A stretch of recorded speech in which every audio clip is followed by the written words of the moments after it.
This is how to install a Graco 3-in-1 SlimFit into your car in a rear-facing position. Before you get started, important thing. I wish someone would have told me about this.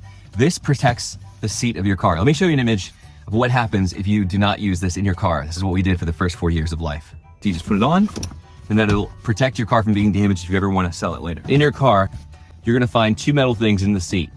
So you put your finger under there, you'll feel like this little bar thing that looks like that. And that's what you're going to attach these latches to, this latch system. All right?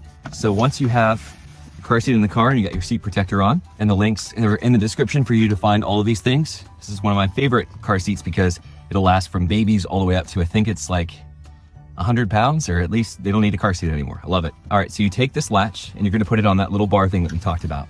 And so again, feel for it and then put it under until you hear a little click, right? That it caught.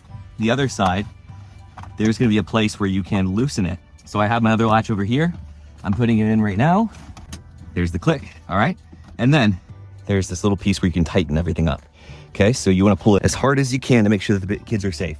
So it's still moving around a lot. So what I would suggest is just press down on the car seat while you pull this up. It's pretty snug. And you also wanna make sure that when your kid is in, where you see that back part is, the kid's shoulder should be above it. The way you adjust the straps here for the kids is that there's this red button and you use this to go up and down. One of the other neat features about this is that the safety manual is also printed on the side of the car seat. So if you forget, you can check there. Hit the subscribe button if this is helpful for you. And that's how you attach the car seat.